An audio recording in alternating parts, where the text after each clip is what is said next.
All right, welcome back to another video. Today we have a retro review. This one was actually, at least the computer down here, was a trade-in for a client that had actually, it's one of two trade-ins where it was an older couple where they had an old 2009 iMac, which will be a later video, and they had one of these. They didn't know what to do with it, so I took it off their hands. I actually wanted to recycle it, but they just gave it to me. So this is an old iMac. This one is known as the Quicksilver, if I remember correctly. As it looks like this up front. Let me turn it here for you. This is actually a hefty beast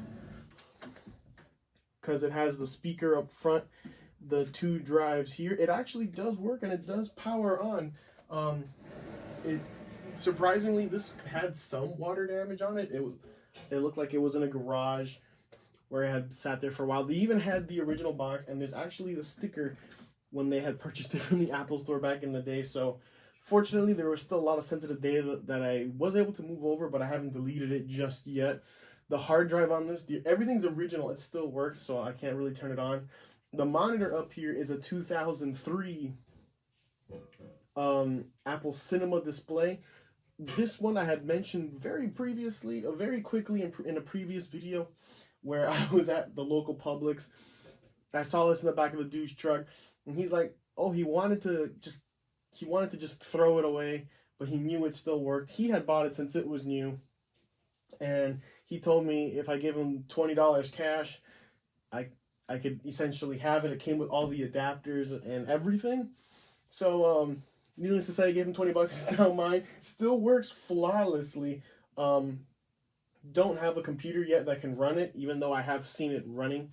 I do have a MacBook with the adapter that has it, but again, I can't really show it to you here. But to the iMac, it's an iMac G3, G3 or G4, I don't remember, but it does.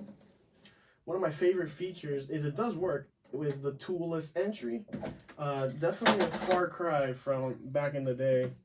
From today, where you need like a tool and everything. It did have a PRAM. It did have a battery that I took out just in case, but everything does work. You have your graphics card. It uses that Apple Display connector, which I do have the adapter for, but I need a coupler so I can get it to work on this monitor. There was a special monitor that went with this.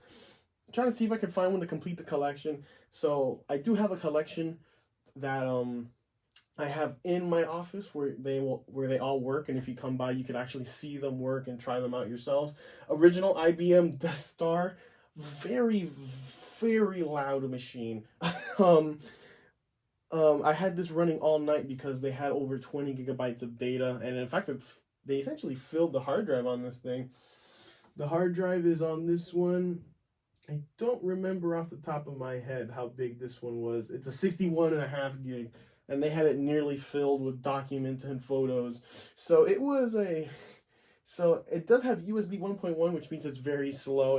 I spent easily a couple of days just trying to move everything over onto a flash drive. But nonetheless, it still works very loud. This one will be restored as well. Very clean. Like I said, it did have some evidence of water damage, so I actually had it drying out for a while. We have our CD drive up here, power supply back here, which I will take apart, and I will actually give it a nice clean, check the capacitors for anything. I'll make a video on that as well. Graphics card with VGA and the Apple Display connector. CPUs under here. This one's the mid-range CPU. They went all the way up to a dual CPU. I have to do some research on it. I don't remember off the top of my head, but I think this does come out and you can replace the CPUs. The modems over here, looks like a PC card. I don't remember what it is, that you can actually, plug in a card and get your Wi-Fi, because the antenna is actually still here. It's just not plugged into anything. It has 4 PCI ports, slots here. These are not the normal PCI, and there's an extended PCI. This is your modem right here. Fan right here. Speaker up front, which still works, with a power supply and a reset button. Close it up here really quick. One of the reasons why I like this is because it's toolless entry. A lot of my, like in the previous video I did with the Dells, toolless entry just makes it easier for working on, makes it quicker too when you have to replace things or upgrade things, you know, quickly on the fly. This is, like I said, a hefty beast. In fact, it's kind of almost stressing my my table here. But this is what it looks like on the back. 2 FireWire 400s, Ethernet, your modem, 2 USB 1.0s, and the connectors here with 4 additional slots. This one runs on, the graphics card runs on the AGP, the accelerated graphics support. I can't show you this side because the sticker's still on it from when they purchased it. And they had actually done a data transfer. This was actually, they had this originally before they had the 2009 iMac. So they did the data transfer from this computer to the new machine. And I will again be doing a video on that one. This is just a short little video. Just wanted to show you some of the things of this. This display connector, it uses DVI, USB. This one is for the power brick that I have there.